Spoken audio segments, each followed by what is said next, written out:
إن أريد إلا الإصلاح ما استطعت وما توفيقي إلا بالله عليه توكلت وإليه أنيب أفلا يتدبرون القرآن أم على قلوب أقفالها اللهم صل على محمد وعلى آل محمد كما صليت على إبراهيم وعلى آل إبراهيم إنك حميد مجيد اللهم بارك على محمد وعلى آل محمد كما باركت على إبراهيم وعلى آل إبراهيم إنك حميد مجيد رب اشرح لي صدري ويسر لي أمري واحلل عقدة من لساني يفقهوا قولي رب زدني علما. அளவற்ற அருளாளனும் நிகரில்லா அன்புடையோனுமாகிய எல்லாம் வல்ல அல்லாஹுவின் திருப்பெயரால் தோங்குகின்றேன். அவனது சாந்தியும் சமாதானமும் நம் உயிரிலும் மேலான நபிகள் நாயகம் ஸல்லல்லாஹு அலைஹி வஸல்லம் அவர்களின் மீதும் அவர்களின் வாழ்க்கை வழிமுறைகளை பின்பற்றி வாழ்ந்த உத்தம சத்திய சஹாபாக்கள், தாபிஈன்கள், மார்க்க அறிஞர்கள், குறிப்பாக இந்த தர்பியா நிகழ்ச்சியில் கலந்து கொண்டிருக்கக்கூடிய நம் எல்லோரின் மீதும் அல்லாஹுவின் கருணை என்றென்றும் தடைபெறாமல் வந்து கொண்டிருக்கட்டுமாக என பிரார்த்தித்தவனாக வார்த்தைகளை தூங்குகின்றேன். கண்ணியத்திற்கும் மிகுந்த மதிப்பிற்கும் உரிய தாய்மார்களே, சகோதரிகளே, ஆசிரிய பெருமக்களே, மாணவி செல்வங்களே, அல்லாஹுடைய மகத்தான பேரருளால் இன்றைய தினத்தில் மாற்றி யோசிப்போம் என்ற தலைப்பில் தல்பியா நிகழ்ச்சி ஏற்பாடு செய்யப்பட்டிருக்கிறது. மாற்றி யோசிப்போம் என்ற இந்த தலைப்பை நாம் வாசித்து பார்க்கும்போது 3 விஷயங்கள் நமக்கு தெரிகிறது. முதலாவது யோசிப்பது, சிந்திப்பது. இரண்டாவது நேர்மறையாக சிந்திப்பது. நேர்மறையாக சிந்திக்கும் போது நாம் எதிர்பார்த்த பலன் கிடைக்கவில்லை என்றால் மாற்றி சிந்திப்பது. இந்த 3 விஷயங்களையும் உள்ளடக்கியது தான் இந்த தலைப்பு. முதல் விஷயம் என்ன அப்படின்னு கேட்டால் சிந்திக்கிறது. சிந்திப்பது என்பது அல்லாஹு சுப்ஹானஹு வ தஆலா மனித சமூகத்திற்கென்று வழங்கியிருக்கக்கூடிய ஒரு அருட்கொடை. வேற எந்த சமூகமாக இருந்தாலும், வேறு எந்த படைப்பாக இருந்தாலும் சிந்திக்கக்கூடிய திறனை அல்லாஹ் ரப்புல் ஆலமீன் அவர்களுக்கு கொடுக்கவில்லை. உதாரணமாக எடுத்துக்கொண்டால் வானவர்கள் இருக்கிறாங்க. வானவர்கள் அல்லாஹ் என்ன கட்டளை பிறப்பிக்கின்றானோ அந்த கட்டளையை அப்படியே செயல்படுத்துவார்கள். குர்ஆன்ல அல்லாஹ் சொல்றான் இல்லையா, லா யஅஸூன அல்லாஹ மா அமரஹும் வ யஃஅலூன மா யுமரூன். இடப்பட்ட கட்டளையை செய்வார்கள், மாறு செய்ய மாட்டார்கள் என்று அல்லாஹ் சொல்றான். மாறு செய்ய மாட்டார்கள்னா என்ன அர்த்தம்? மாறு செய்ய அவங்களுக்கு தெரியாது. சிந்திக்கக்கூடிய திறனையோ ஆற்றலையோ அல்லாஹ் என்ன செய்யலை அப்படின்னா அவங்களுக்கு கொடுக்கல. அப்ப என்ன சொல்லப்பட்டிருக்கிறதோ அதை அப்படியே என்ன செய்வாங்கன்னா செஞ்சு கொடுப்பாங்க. சஜ்தால இருங்க அப்படின்னா சஜ்தாலே இருப்பாங்க. ருக்குவுல இருங்கன்னு சொன்னா ருக்குவுலே இருப்பாங்க. ஒரு உயிரை கைப்பற்றுங்கள் என்று சொன்னால் கைப்பற்றிடுவாங்க. இந்த மாதிரி செயல்படக்கூடியவர்கள் தான் வானவர்கள். அதே போல மனிதன் அல்லாத பிற உயிர்கள் இருக்கு பார்த்தீங்களா, விலங்குகள் இருக்குது. அப்ப விலங்குகள் அவைகளுக்கு பிறக்கும் போது என்ன அறிவு இருந்ததோ அதே தான் இறக்கும் போதும் இருக்கும். அறிவுல பெரிய வித்தியாசங்கள், வேறுபாடுகள் வராது. ஒரு ஆடோ மாடோ கண்ணு ஈனுகிறது அப்படின்னு வச்சுக்கோங்களேன். அப்ப கண்ணு ஈனும் போது என்ன அறிவு அந்த கன்றுக்கு கொடுத்துருக்கின்றானோ அந்த அறிவு அப்படியே டெவலப் ஆகுமா அப்படின்னு கேட்டால் டெவலப் ஆகாது. அப்படியே தான் இருக்கும். இறக்கும் போதும் அதே நிலையில தான் என்ன செய்வாங்கன்னா இறந்துடுவாங்க. அப்ப ஆடு மாடுகள் அவைகளுக்கு அல்லாஹ் என்ன செய்யல அப்படின்னா அந்த அறிவை கொடுக்கல. ஆனால் தேவையான அறிவை பிறக்கும் போதே அல்லாஹ் கொடுத்துருக்கிறான்.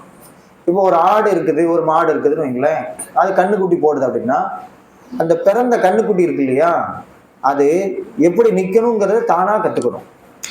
நமக்கு தானா வராது, நமக்கு யாராவது கற்றுக் கொடுக்கணும். கற்றுக் கொடுத்தாதான் எழுந்திரிச்சு நிற்போம், கற்றுக் கொடுத்தாதான் நடப்போம், கற்றுக் கொடுத்தாதான் ஓடுவோம், கற்றுக் கொடுத்தாதான் தவழ்வோம். ஆனால் பிற உயிர்களுக்கு அப்படி கிடையாது. தானாக எழுந்திரிச்சு நிற்கும், தானாக ஓடும். பசி வந்த உடனே தானாக தன்னுடைய பசியை தீர்த்து கொள்வதற்கான வழியை கண்டுபிடித்து தானாக தன்னுடைய தாயினுடைய மாரிலிருந்து தனக்கு தேவையான உணவு உறிஞ்சிக்கிறோம். இவை எல்லாமே அவைகளுக்கு அல்லாஹ் கற்றுக் கொடுத்துருக்கிறான். அதே போலதான் பறவைகள் இருக்கு பார்த்தீங்களா, அந்த பறவைகளுக்கும் வேண்டிய அறிவு அல்லாஹ் கொடுத்துருக்கிறான். எப்படி பறக்கணும், அதே போல பறக்கும் போது எவ்வளவு தொலைவுல என்ன செய்யணும் பறக்கணும், எந்த திசையை நோக்கி பறக்கணும், எந்த இடத்துல நிலம் இருக்கும், எந்த இடத்துல கடல் இருக்கும், பசி எப்படி தீர்த்து கொள்ளணும், அதே போல தன்னுடைய குஞ்சுகளுக்கு எப்படி உணவு கொடுக்கணும், எல்லாத்தையுமே அல்லாஹ் அந்த பறவைகளுக்கு கற்றுக் கொடுத்துருக்கிறான். அதே போல மிருகங்களுக்கும் அல்லாஹ் கற்றுக் கொடுத்துருக்கிறான். இந்த நாலேஜ் அப்டேட் ஆகாது. இந்த நாலேஜ் அப்படியே தான் என்ன செய்யும் அப்படின்னா இருக்கும். தேவையான அறிவை அல்லாஹ் கொடுத்துருக்கிறான். ஆனால் நம்மளை பொறுத்த வரைக்கும் நம்முடைய தனித்தன்மை என்ன அப்படின்னு கேட்டால், பிறக்கும் போது நமக்கு எதுவுமே தெரியாது. அல்லாஹ் குர்ஆன்ல சொல்றான் இல்லையா, வல்லாஹு அஹ்ரஜக்கும் மின் புத்தூனி உம்மஹாத்திக்கும் லா தஅலமூன ஷைஆ. உங்களுடைய தாய்மார்களுடைய வயிற்றிலிருந்து அல்லாஹ் உங்களை வெளியாக்கினான். எப்படி வெளியாக்கினான் அப்படின்னு கேட்டா, லா தஅலமூன ஷைஆ, எதுவுமே உங்களுக்கு தெரியாமல் இருக்கும்போது வெளியாக்கினான். அப்ப எதுவுமே நமக்கு தெரியாது. பிறக்கும் போது நமக்கு தெரிஞ்சது என்ன? அதை மட்டும்தான் தெரியும். வேற ஏதாவது தெரியுமா? தெரியாது. ஓட தெரியாது, நடக்க தெரியாது, சாப்பிட தெரியாது, குடிக்க தெரியாது, எதுவுமே தெரியாது. அழுவோம். அந்த அழுகை கூட அதற்கான காரணம் சொல்ல தெரியாது. தாய் தான் கண்டுபிடிக்கணும், அல்லது டாக்டர் கண்டுபிடிப்பாங்க. இந்த குழந்தை எதுக்காக வேண்டிய அழுகுது, பசிக்கு அழுகுதா, அல்லது ஏதாவது வயிற்று வலிக்குதா, அல்லது உடல் உபாதைகள் இருக்குதா, டாக்டர் தான் கண்டுபிடிப்பாங்க, அல்லது தாய் தான் கண்டுபிடிக்கணும். பெரியவர்களாக இருந்தால், வயதுல மூத்தவர்களாக இருந்தால் அவங்களுக்கு தெரியும். நிறைய குழந்தைகளை வளர்த்திருப்பாங்க, பார்த்திருப்பாங்க. அப்ப இந்த குழந்தை இந்த மாதிரி அழுகை என்ன காரணத்திற்காக வேண்டி உள்ளதுங்கிறது கண்டுபிடிப்பாங்க. அப்ப நமக்கு ஒண்ணுமே தெரியாது. ஆனால் அதுக்கு அடுத்து அல்லாஹ் ஒரு வசனத்தில் அந்த கண்டினியூவா சொல்லும் போது,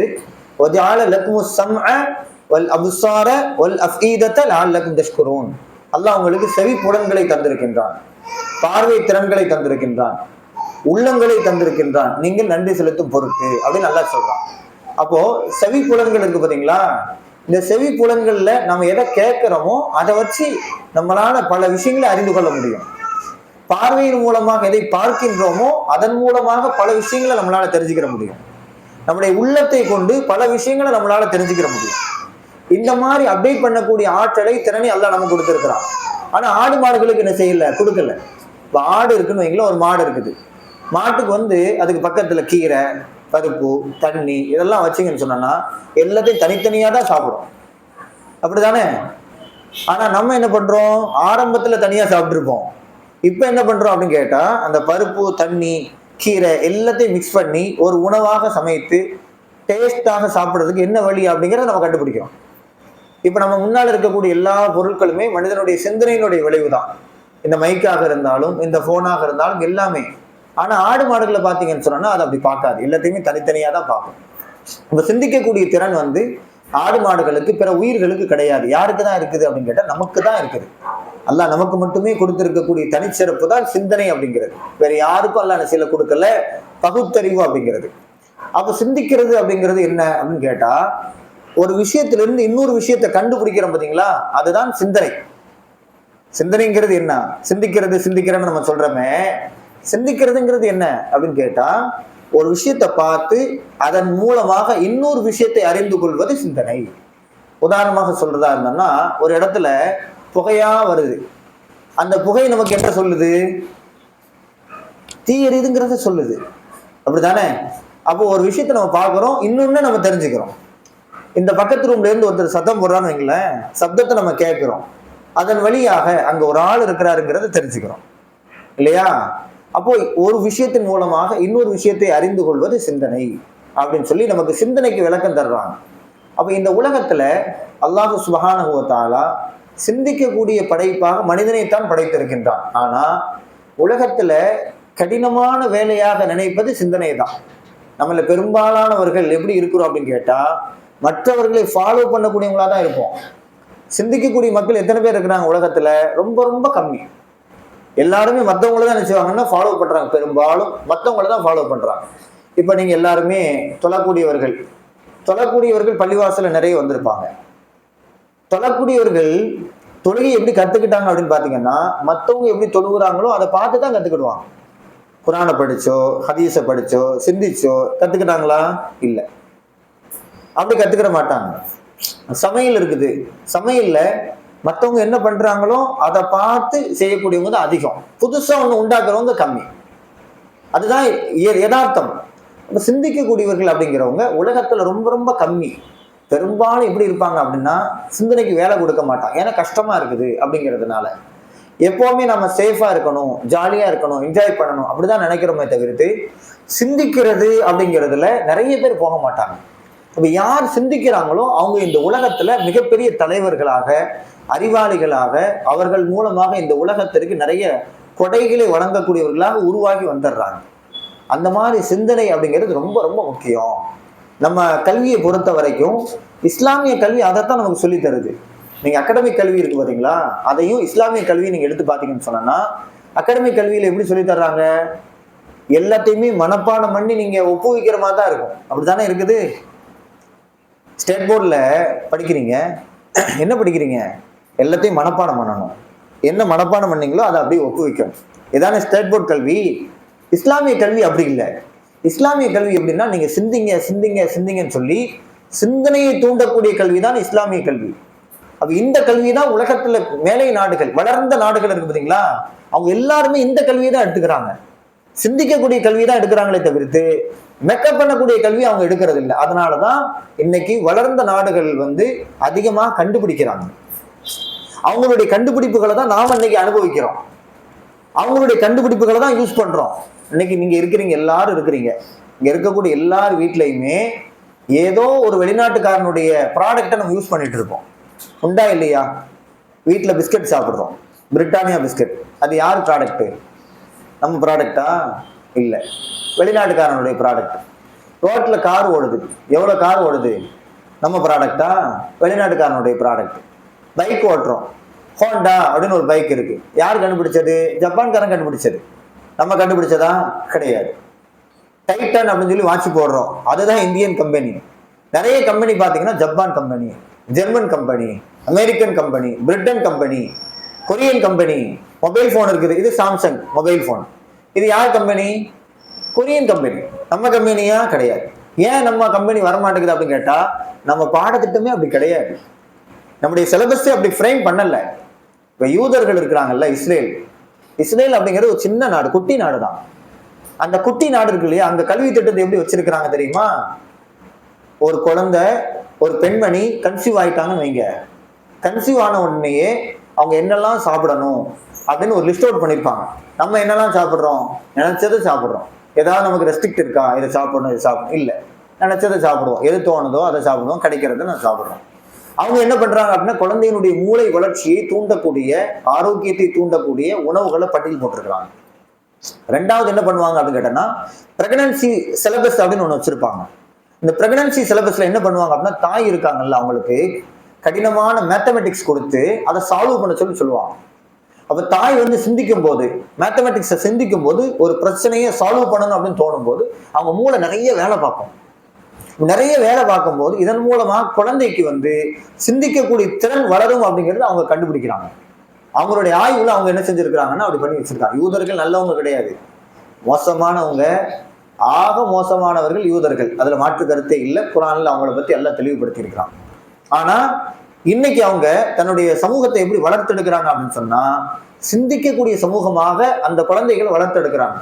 பள்ளிக்கூடத்துல போய் படிக்கக்கூடிய குழந்தைகள், கல்லூரிக்கு போகக்கூடிய குழந்தைகள், இவங்க எல்லாருமே ஏதாவது சிந்திக்கக்கூடிய திறன் படைத்திருக்க வேண்டும். நம்ம ஊர்லலாம் பாத்தீங்கன்னா, நார்மலா ஒரு ஸ்கூல்ல 12வது படிச்சு முடிச்சுட்டு காலேஜுக்கு நம்ம தாராளமா போயிடலாம். ஆனா இஸ்ரேல்ல போகணும் அப்படின்னு சொன்னா, அவன் ஏதாவது ஒரு பொருளை கண்டுபிடிச்சு அதை உற்பத்தி பண்ணி அதை விற்பனை பண்ணி அதுல ஒரு குறிப்பிட்ட அளவுல சேல்ஸ் பண்ணிருக்கோம். அப்பதான் காலேஜில் என்ன செய்யும், உங்களுக்கு சீட்டு கிடைக்கும். இல்லாட்டா என்ன செய்யாது, கிடைக்காது. நீங்க சாப்பிடக்கூடிய உணவுப் பொருள் இருக்கு பார்த்தீங்களா, அந்த உணவுப் பொருள் பெரும்பாலான பொருள் யார் பொருள்? இஸ்ரேலிய ப்ராடக்ட். இஸ்ரேலிய ப்ராடக்ட் உங்க வீட்டுல கண்டிப்பா ஒன்னாவது இருக்கும். நப்பாட்டின்னு ஒண்ணு சாப்பிட்றாங்களா குழந்தைங்க? நப்பாட்டி யாரு உள்ளது? இஸ்ரேலுக்கு உள்ளது. லக்டோஜன் குழந்தைங்களுக்கு கொடுக்குறோமா? லக்டோஜன் யாருக்குள்ளது? இஸ்ரேலுக்குள்ளது. லக்டோஜன்ல அவனுக்கு 2 பெனிஃபிட் இருக்கு. என்ன பெனிஃபிட் இருக்கு அப்படின்னு கேட்டா, ஒண்ணு வியாபாரம், இன்னொன்னு என்ன அப்படின்னு கேட்டோம்னா வளரும் குழந்தைகளுடைய அறிவை கட்டுப்படுத்துறது, மட்டுப்படுத்துறது. நீங்களாம் ரொம்ப சிந்திக்க கூடாது அப்படின்னு சொல்லி அவங்களுடைய அறிவை சுருக்கிறதுக்கு உண்டான வேலையும் அதுல இருக்கு. அது என்னங்க அப்படி இருக்குது, எப்படி அது சாத்தியம் அப்படின்னு சொல்லி நீங்க யோசிக்கலாம். இப்போ பின்னோக்கி நீங்க போங்க. ஆரம்ப காலத்துல லக்டோஜன் வர்றதுக்கு முன்னால உலகத்தினுடைய நடைமுறை என்ன இருந்துச்சு அப்படின்னு பாத்தீங்கன்னா, ஒரு குழந்தை பிறந்துச்சு அப்படின்னா அந்த குழந்தைக்கு தாய் தான் பால் கொடுப்பாங்க. தாய் பால் கொடுக்க முடியல, பால் சுரக்கல்ல அப்படின்னா என்ன பண்ணுவாங்க? மாற்றாந்தாய்ன்னு ஒண்ணு வச்சிருந்தாங்க, செவிலி தாய்மார்கள் அப்படின்னு வச்சிருந்தாங்களா இல்லையா? இந்த செவிலி தாய்மார்கள் தான் அந்த குழந்தைக்கு பால் கொடுப்பாங்க. அந்த ஊர்ல, அந்த பகுதியில அல்லது அந்த கிராமத்துல யாராவது ஒருத்தவங்க குழந்தை பிறந்து பால் கொடுக்குறாங்க அப்படின்னு சொன்னா அவங்கள்ட்ட கொண்டு போய் இந்த குழந்தை கொடுத்து பால் கொடுக்க சொல்லுவாங்க. அப்போ அந்த குழந்தைக்கு தன் தாயிடம் இருந்து தாய்ப்பால் கிடைக்காவிட்டாலும் கூட மாற்று தாயிடம் இருந்து தாய்ப்பால் கிடைக்கும். இந்த தாய்ப்பால் இருக்கு பாத்தீங்களா, தாய்ப்பால்ல அல்ல பெரிய மிகப்பெரிய சிந்திக்க முடியாத சக்தி அதுல வச்சிருக்கான். தாய்ப்பால் அப்படிங்கிறது ரொம்ப மென்மையா இருக்கும். மென்மையா இருக்கக்கூடிய அந்த தாய்ப்பால்ல 60 வயசுல ஒரு மனுஷனுக்கு ஏற்படக்கூடிய எலும்பு நோய் இருக்கு பார்த்தீங்களா, அதிலிருந்து பாதுகாக்கக்கூடிய ஆற்றலை தாய்ப்பால் எல்லாம் வச்சிருக்கிறான். இந்த தாய்ப்பால் எப்படின்னா, இந்த குழந்தையினுடைய குடல் இருக்கு பார்த்தீங்களா, அந்த குடல் ரொம்ப மெல்லிசா இருக்கும். மாட்டு குடல் வேற மாதிரி இருக்கும், குழந்தைங்களுடைய குடல் மாதிரியா இருக்கும். பசும்பால் நம்ம கொடுத்தா அப்படின்னா, பசும்பால் அப்படிங்கிறது குழந்தைகளுக்கானது அல்ல. ஒரு மாடு தன்னுடைய கன்றுக்கு தரக்கூடிய பால் தான் பசும்பால்.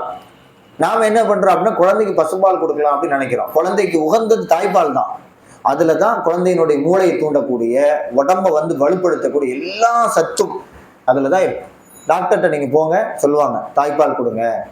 முஸ்லீம்களா இருந்தா அப்படின்னு சொன்னா நீங்க மாட்டிறைச்சி சாப்பிடுங்க, தாய்ப்பால் நல்லா சுரக்கும். மீன் சாப்பிடுங்க அப்படின்னு சொல்லுவாங்க. நான் முஸ்லீம்ஸா இருந்தா அப்படின்னா அதுக்கு தகுந்த மாதிரி புரோட்டீன் எடுத்துக்கோங்க அப்படின்னு சொல்லுவாங்க. அப்போ சில டாக்டர்ஸ் இருக்காங்கல்ல, நந்தகுமார் சொல்லி ஒரு டாக்டர் இருக்கிறார். அவர்லாம் பாத்தீங்கன்னு சொன்னா போன உடனே ஏமா தாய்ப்பாலா அப்படின்னு கேட்பாங்க. ஆமா, கவலையே படாதீங்க, தேத்திடலாம் அப்படிம்பாரு. தாய்ப்பால் மட்டும் கொடுத்தா போதும், கவலையே படாதீங்க அப்படிம்பாரு. புட்டிப்பாலா, ஏமா இங்க வர்றீங்க அப்படிம்பாரு. இங்க யாரும் உங்களை வர சொன்னா, நாங்க கூட்டமா உங்களை, எதுக்கு நீங்க இங்க கூட்டு வரீங்க அப்படின்னு சொல்லி கேட்பாரு. ஏன் அப்படின்னு கேட்டா, தாய்ப்பால் இருந்துச்சுன்னா எந்த குழந்தையுமே சூப்பரா தூக்கிட்டு போயிடலாம், தானா வளர்ந்துருங்க, பெரிய ரிஸ்க்லாம் எடுக்க தேவையில்லை. அவ்வளவு சத்துக்களை அல்ல அதுல வச்சிருக்கிறான். இப்போ யூதன் யோசிக்கிறான். எப்படி யோசிக்கிறான்? நம்மளை தவிர வேற யாரும் சிந்திக்க கூடாது, நம்மளை தவிர வேற யாரும் வளரக்கூடாது. அதுக்கு என்ன பண்றது அப்படின்னு கேட்டா, தாய்ப்பால் இல்லையா, ஓராளா தேடிட்டு நீங்க அலைய வேண்டாம். இந்தாங்க லக்டோஜன் 1, லக்டோஜன் 2, லக்டோஜன் 3 நான் தர்றேன், ரூபாயை மட்டும் கொடுத்து நீங்க வாங்கி வீட்டுல கலக்கி கொடுங்க, எந்த பிரச்சனையும் கிடையாது அப்படின்னு சொல்லி உங்களுக்கு தப்பான ஒரு வழிகாட்டுதலை உண்டு பண்றான். அப்ப நாம என்ன பண்றோம்? பெஸ்டா இருக்குதே, ஒவ்வொரு இடத்துக்கா தேடி போக தேவையில்லை, குழந்தைய நம்மளே வச்சுக்கலாமே, யார்ட்டையும் கொடுக்க தேவையில்லை அப்படின்னு சொல்லி போட்டு வாங்கி கொடுக்குறோமா, நோய்க்கு மேல நோய், நோய்க்கு மேல நோய், புதிய நோய் இப்படி வந்துகிட்டே இருக்கும். அப்ப அவனுக்கு பாருங்க, நினைச்சதை அடைகிறான். ரெண்டாவது என்ன பண்றான் அப்படின்னு கேட்டீங்கன்னா, ஒரு பொருளை ப்ராடக்டை உருவாக்கி விற்பனை செய்யவும் செய்யறான். ஒரு கல்ல பல மாங்காய்களை என்ன செய்யறான் அப்படின்னா அவன் எடுக்கிறான். அப்ப சிந்திக்கிறது அப்படிங்கிறது தன்னுடைய சமூகத்தை வளப்படுத்தக்கூடிய சிந்தனை ஒண்ணு, இன்னொரு சமூகத்தை மட்டுப்படுத்தக்கூடிய சிந்தனைகள் ஒண்ணு. புரியுதுங்களா? அப்ப யூதனை பொறுத்த வரைக்கும் ஒரு காலேஜுக்கு போறான் அப்படின்னு சொன்னான்னா, அவன் சிந்திச்சு ஏதாவது ஒன்று ரெடி பண்ணி சப்மிட் பண்ணி அதை சேல்ஸ் பண்ணி காட்டியிருக்கணும். அப்பதான் அவன் காலேஜுக்கு போக முடியும். நமக்கு அந்த மாதிரி ஏதாவது பிரச்சனை இருக்குதா? எந்த பிரச்சனையும் கிடையாது. காலேஜுக்கு போயிட்டு அப்படின்னு சொன்னா ரூபா கொடுத்தா அப்படின்னா சீட் கிடைச்சிரும். நம்ம படிக்கிறோமோ, காலேஜுக்கு வர்றோமோ வரலையோ, நீ பாஸ் ஆனாலும் சரி, பாஸ் ஆகலையா, உனக்கு அரியர் இவ்வளோ எழுதிட்டு போயிட்டே இருக்க வேண்டியதான், ஒவ்வொரு பேப்பருக்கும் இவ்வளோ ரூபா கொடுக்கணும் அப்படின்னு சொல்லி வாங்கிட்டு போயிடுவாங்க. நம்மளும் என்ன பண்ணுவோம் அப்படின்னு கேட்டோம்னு சொன்னா, அரியரை கிளியர் பண்ணிட்டு வந்துருவோம். இன்னும் சொல்ல போனா நிறைய பேருக்கு ப்ராஜெக்டை ரெடி பண்ணி கொடுக்கறதுக்குன்னே சில பேர் இருக்கிறாங்க. அவங்களோட திட்டம் கொடுத்தோம்னா ரெடி பண்ணி கொடுத்துருவாங்க, நம்ம கொண்டு என்ன செஞ்சிட வேண்டியதான், போல கொடுத்துட்டு வந்துட வேண்டியதுதான். மூளைக்கு வேலையே இல்லை. மூளைக்கு வேலை கொடுக்கணும் அப்படின்னு சொன்னா நம்ம சிந்திக்கணும். சிந்திக்கிறது அப்படிங்கிறது ஒரு கலை. அந்த கலையில நம்ம என்னைக்குமே சமரசம் செய்யக்கூடாது. அதற்கு மிகச்சிறந்த எடுத்துக்காட்டு என்ன அப்படின்னு கேட்டா, இப்ராஹிம் அலைஹிஸ்ஸலாம் அவங்க தான். அல்லாஹ் ஒரு அற்புதமான எடுத்துக்காட்டு அவங்களை தந்திருக்கிறான். எப்படிலாம் அவங்க பாருங்க, அவங்க லைஃப்ல அவங்களுடைய பார்வையில் ஒட்டுமொத்த சமூகமும் சிலையை வணங்கிட்டு இருக்கா. அப்ப இப்ராஹிம் அலைஹிஸ்ஸலாம் அவங்களும் அவங்களுடைய தகப்பனார் யாருதான்? இந்த சிலை வணங்கிதான். அவங்க ஒரு கோவில்ல இருக்கக்கூடிய பூசாரி மாதிரி அப்படின்னு சொல்லி ஒரு பதிவும் இருக்குது. பூசாரிக்கு பிறந்தவன் எப்படி இருப்பான்? பிராமண குடும்பத்துல பிறந்தவங்க காலையில எஞ்ச உடனேயே சுப்பிரபாதம் பாடுறது, ஆச்சாரியமா எப்படி இருக்கிறது எல்லாத்தையும் கற்றுக் கொடுத்துருவாங்க. அப்படித்தானே? ரொம்ப சுத்தமா இருக்கணும், மாமிசம் சாப்பிடக்கூடாது, ரொம்ப ஆச்சாரியமா இருக்கணும் அப்படின்னு நிறைய கற்றுக் கொடுத்து வளர்க்குறாங்களா? அது மாதிரிதானே அவங்களும் வளர்ந்துருப்பாங்க. வளர்ந்த இப்ராஹிம் அலைஹிஸ்ஸலாம் அவர்கள் எல்லா மக்களும் என்ன செய்யறாங்கன்னா சிலையை வணங்குறாங்க. அப்போ அவங்க என்ன பண்றாங்க? இப்ராஹிம் அலைஹிஸ்ஸலாம் அவர்கள் சிந்திக்கிறாங்க. எப்படி சிந்திக்கிறாங்க? இந்த சிலைக்கு பேசும் திறன் இருக்குதா, கேட்கும் திறன் இருக்குதா, நம்ம என்ன சொல்றோமோ அதை கேட்க முடியுமா, நம்மளை பார்க்க முடியுமா, நமக்கு பிரயோஜனத்தை தர முடியுமா, நமக்கு தீமையை தர முடியுமா? இன்னைக்கு நமக்கு சாதாரணமா தெரியலாம். நீங்க எப்படி யோசிக்கணும்னா, அந்த காலத்துல ஒருத்தர் இப்படி சிந்திக்கிறதே பெரிய விஷயம். ஒரு 10 வருஷத்துக்கு முன்னாலேயோ அல்லது ஒரு 20 வருஷத்துக்கு முன்னால யாராவது ஒருத்தவங்க உங்கள்கிட்ட இங்க உட்காந்துட்டு இந்த மொபைல்ல இங்க உட்காந்துக்கிட்டு லைவாக அமெரிக்கால ஒருத்தர் பேச முடியும் சொன்னா நீங்க நம்புவீங்களா? ஒரு 10 வருஷத்துக்கு முன்னால, 20 வருஷத்துக்கு முன்னால சொல்றவன கிறுக்க நடப்போம். சொல்றவனை கிறுக்கன், பேயன், பைத்தியக்காரன் அப்படின்னு நம்ம நினைப்போம். சாத்தியம் இல்லை அப்படின்னு நம்ம நினைக்கிறோம். ஆனால் சாத்தியப்படுத்தி காட்டிட்டான். இப்ப சொல்றான், இன்னொரு 10 வருஷத்துக்கு பிறகு புக்கே இருக்காது, எல்லா ஸ்கூல்லையுமே லேப்டாப் வந்துடும். நமக்கு ஒரு மாதிரியா தான் இருக்கு, ஆனா வந்துடும். புரியுதுங்களா? இன்னைக்கு அமெரிக்காவுக்கு போறதுக்கு எவ்வளவு நேரம் ஆகுது? எவ்வளவு நேரம் ஆகுது? இது கிளாஸ் தான், நம்ம பயன் இல்லை, அப்படித்தானே? கிளாஸ் தானே. எவ்வளவு நேரம் ஆகுது? ஒரு 24 hours ஆகுதுன்னு, 24 மணி நேரம் ஆகுது. ஆனா 24 மணி நேரம் ஆக தேவையில்லை. உலகத்துல எந்த மூலையிலிருந்து இன்னொரு மூலைக்கு போறதா இருந்தாலும் 2 மணி நேரத்துல போயிடலாம். உங்களால நம்ப முடியுதா? கேட்கிறேன். உலகத்துல ஒரு மூலையில இருந்து இன்னொரு மூலைக்கு போறதுக்கு 2 hours போயிடலாம், 3 hours போயிடலாம். நம்ப முடியுதா? ஆனா இன்னும் கொஞ்ச நாள்ல போயிடலாம். எப்படி? எலான் மாஸ்க்னு சொல்லி ஒருத்தன், கேள்விப்பட்டிருக்கீங்களா? எலான் மாஸ்க் சாதாரணமா கனடால இருந்து அகதியாக அமெரிக்காவுக்கு வந்தவன் தான் எலான் மாஸ்க் அப்படின்னு சொல்லி. அவன் என்ன பண்றான் அப்படின்னு கேட்டோம்னா, முதல்ல அவங்க கிட்ட இருந்து சில விஷயங்களை நம்ம கத்துக்கிறணும். இப்ராஹிம் அலைஹிஸ்ஸலாத்து வஸ்ஸலாம் அவங்கள்ட்ட இருந்து எப்படி கத்துக்கிறோமோ அதே மாதிரி. முதல்ல என்ன அப்படின்னு கேட்டீங்கன்னா, சில பேருக்கு பெரிய விஷயத்த கற்பனை பண்ணி பார்க்கறதே பயமா இருக்கும். அதெல்லாம் முடியுமா? சாத்தியமா? அதெல்லாம் ஏமா நீ 1,00,000 பேர் எக்ஸாம் எழுதுறாங்க, ஃபர்ஸ்ட் டைம் நீ வரணும், எப்படிங்க வர முடியும்? 1,00,000 பேர் எழுதுறாங்க அப்படின்னு நம்ம நினைப்போம். பிக் திங்கிங் அப்படிங்கிறதே நம்மகிட்ட கிடையாது. பெருசா சிந்திக்கிறது அப்படிங்கிறதே நம்மகிட்ட கிடையாது. எப்படி நம்ம சிந்திப்போம்? குட்டியா தான் சிந்திப்போம். நம்ம ஆட்கள் எப்படி சிந்திக்கிறாங்க அப்படின்னு கேட்டோம்னா, பாப்பம்மா எப்படி சிந்திப்பாங்களோ, பக்கத்து வீட்டுக்காரங்க எப்படி சிந்திப்பாங்களோ அந்த மாதிரிதான் நம்ம சிந்திக்கிறோம். பிரம்மாண்டமான சிந்தனை அப்படின்னு சொல்லி நமக்கு ஏதாவது இருக்குதா? யோசிப்போமா? ஆனா அவன் யோசிக்கிறான். யாரு? எலான் மாஸ்க் அப்படின்னு சொல்லக்கூடிய யூத சமூகத்தை சார்ந்த ஒருத்தன் யோசிக்கிறான். எப்படி யோசிக்கிறான் தெரியுமா? எப்படி யோசிக்கிறான்? அவனுடைய யோசனையை நீங்க சிந்திச்சு நல்லா யோசிச்சு பார்க்கணும். அவனுடைய யோசனை என்ன தெரியுமா? ஃபர்ஸ்ட் விஷயம் என்ன அப்படின்னு கேட்டா, 1 2 நான் சொல்றேன், சிந்திக்கணுங்கிறதுக்காக நான் சொல்றேன். இந்த உலகத்துல எல்லாரும் கார் ஓட்டுறாங்க, பைக் ஓட்டுறாங்க, ஃபிளைட் ஓட்டுறாங்க, ட்ரெயின் ஓட்டுறாங்க, எல்லா இடத்துலயும் இருக்குது. எல்லாம் எதுல ஓடுது? பெட்ரோல்ல ஓடுது. பெரும்பாலும் பெட்ரோல்ல தான் ஓடுது. 1 2 மாற்றமா இருக்கலாம். ட்ரெயின் கரியில என்ன செய்யுது அப்படின்னா ஓடுது, கரண்ட்ல ஓடுது. ஃபிளைட்டு பெட்ரோல்ல தான் ஓடுது, ஒயிட் பெட்ரோல் அப்படின்னு சொல்லுவாங்க. ட்ரெயின் பெட்ரோல்ல தான் ஓடுது. அது மாதிரி பைக் எல்லாம் பெட்ரோல்ல தான் ஓடுது. பூமி வெப்பமடையுது இந்த பெட்ரோல்னால. அப்ப வெப்பமடைகிறதுனால கால மாற்றங்கள் ஏற்படுது. பனிப்பாறைகள் உருகி கால மாற்றங்கள் ஏற்படுது. மழை பெஞ்சா அதீத மழை பெய்யுது, வெயில் அடிச்சா பயங்கரமா வெயில் அடிக்குது, பனினா பயங்கரமா இருக்குது. அப்போ இந்த பெட்ரோலுடைய உபயோகத்தை தடுக்கணும். என்ன பண்றது? யோசிக்கிறான். யோசிச்சு அவன் என்ன பண்றான் அப்படின்னு கேட்டா, உலகத்துல இருக்கக்கூடிய எல்லா அறிஞர்களுக்கும் ஒரு சவால் விடுறான். இதுக்கு தீர்வு நீங்க தந்துட்டீங்கன்னு சொன்னா நான் உங்களுக்கு இவ்வளவு பரிசு தரேன் அப்படின்னு சொல்லி உலகத்தில் இருக்கக்கூடிய சிந்தனையாளர்கள் இருக்காங்கன்னா இல்லையா, அவங்களுக்கு ஒரு சவால் விடுறான். சவால் விட்டு என்ன பண்றான் அப்படின்னா, பேட்டரி கண்டுபிடிக்கிறான். அந்த பேட்டரி எவ்வளவு நேரம் தாக்கு பிடிக்கும்? இந்த பேட்டரி இருக்குது, ஒரு நாள் ஆயிட்டோம்னா அவ்வளவுதான், முடிஞ்சிருச்சு. அப்ப அவன் என்ன பண்றான் அப்படின்னு, அப்படிலாம் இருக்கக்கூடாது. எவ்வளவு தொலைவில் வேணாலும் போகலாம், கார்ல, பஸ்ல, அந்த மாதிரி ஒரு பேட்டரி வேணும் அப்படின்னு அவன் சொல்றான். நம்ம அப்படி சிந்திப்போமா? முதல்ல சிந்திக்கவே மாட்டோம். அவன் கேட்கறான், அதுக்கப்புறம் சிந்திக்கிறான், கண்டுபிடிச்சிட்டான். பேட்டரி கார், புகையை வெளிப்படுத்தாத பேட்டரி கார், சத்தமே இருக்காது. Battery bike ஓட்டுறீங்களா? பேட்டரி காரும் நம்ம ஊருக்கு வந்துருச்சு. இதெல்லாம் வர்றதுக்கு பல ஆண்டுகளுக்கு முன்னாடி அவன் கண்டுபிடிச்சு, எந்த நாடுகள் துருவ பகுதிக்கு பக்கத்தில் இருக்கிறதோ அந்த நாடுகள்ல கொண்டு போய் விற்பனை பண்ணி அந்த நாட்டினுடைய வரி சலுகையை வாங்கி, அப்ப அந்த நாடு என்ன சொல்லுது அப்படின்னு கேட்டேன்னு சொன்னா, யார் இந்த பேட்டரி கார் வாங்குறாங்களோ அவங்க வரியே கட்ட வேண்டியது இல்லை, வரி கட்டாமலே வாங்கிக்கலாம்னு சொல்லி அறிவிப்பு செய்து. வரி கட்டுறதுனா தெரியுதா? 1 கோடி ரூபாய்க்கு நீங்க கார் வாங்குறீங்கன்னு வைங்களேன், நம்ம நாட்டுல 18% வரி போடுறான்னு வைங்களேன், வரி கவர்மெண்ட்டுக்கு எவ்வளவு கட்டணும்? 18 லட்சம் கட்டணும். வாங்குற கார் 1 கோடி ரூபா, ஆனா கட்ட வேண்டிய வரி 18 லட்சம் ரூபாய். தோராயமா சொல்றேன். 100% வரி போட்டான்னு வைங்களேன், 1 கோடி ரூபாய்க்கு 1 கோடி ரூபாய் வரி மட்டும் கட்டணும். ஆனால் சில நாடுகள் என்ன பண்ணுது அப்படின்னா, வரியே கிடையாது. எந்த காருக்கு? Battery car.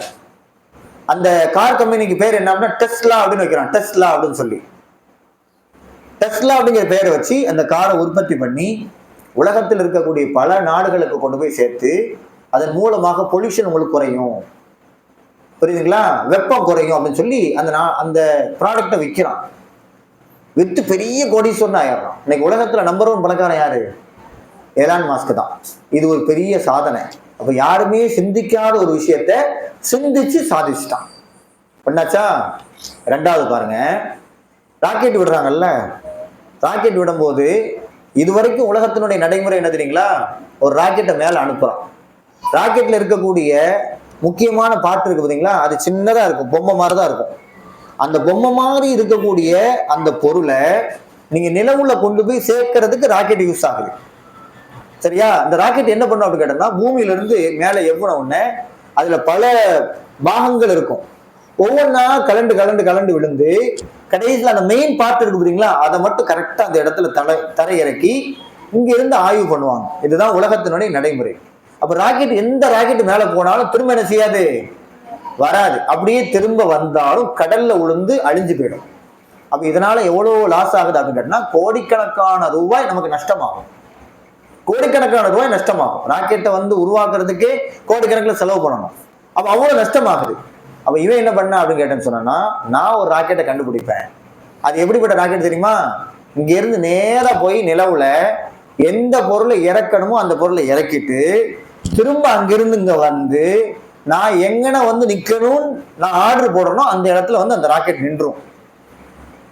ரீயூசபிள் ராக்கெட், திரும்ப திரும்ப யூஸ் பண்ணக்கூடிய ராக்கெட். அப்ப என்ன ஆகுது அப்படின்னா, செலவு ரொம்ப மிச்சமாயிடும். இது யாரால கூட கண்டுபிடிக்க முடியல. அமெரிக்காவினுடைய விண்வெளித்துறை என்று அறியப்படக்கூடிய நாசா இருக்கு பார்த்தீங்களா, அவனாலே கண்டுபிடிக்க முடியல. இவன் என்ன பண்றான் அப்படின்னா, கண்டுபிடிச்சு அதை சாத்தியப்படுத்தியும் காட்டிட்டான். சமீபத்துல சாத்தியப்படுத்தி காட்டும் போது அந்த ராக்கெட் வருது, எங்கிருந்து? வானத்திலிருந்து வருது. வரும்போது கூடி நின்று மக்கள் பார்க்கறாங்க. எல்லாத்துக்கும் ஆச்சரியம், என்னடா இது, சாதிக்க முடியுமா, வாய்ப்பு இருக்குது அப்படின்னு அவ்வளவு பேர் ஆச்சரியமா பார்க்கும்போது கரெக்டா அந்த ராக்கெட் அப்படியே கொண்டு ஒரு குறிப்பிட்ட இடத்துல அப்படியே கரெக்டா நிறுத்திட்டான். உலகமே கொண்டாடு, கை தட்டுது, ஆரவாரம் செய்கிறது. இதை செஞ்சது யாரு அப்படின்னு கேட்டா, ஒரு அகதி. செஞ்சது யாரு? ஒரு அகதி. சாதாரணமாக கனடால இருந்து அமெரிக்காவுக்கு குடிபெயர்ந்த ஒரு அகதி. அவன் தான் இதை செஞ்சிருக்கிறான், பண்ணியிருக்கிறான்.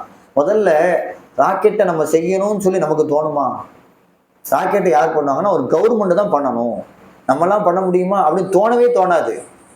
இவன் தோணி அதை சொல்லும் போது பொஞ்சாதி இருக்காங்கல்ல, ஒய்ஃபு, மனைவி, அவங்க சொன்னாங்களாம், ஒன்னா நம்பர் பேயனா இருக்கானே, பைத்தியக்காரனா இருக்கானே, இப்படி பணத்தை எல்லாம் கொண்டு போய் அதில் போய் கொட்டுறானே அப்படின்னு சொல்லி டைவர்ஸ் வாங்கிட்டு போயிட்டான்.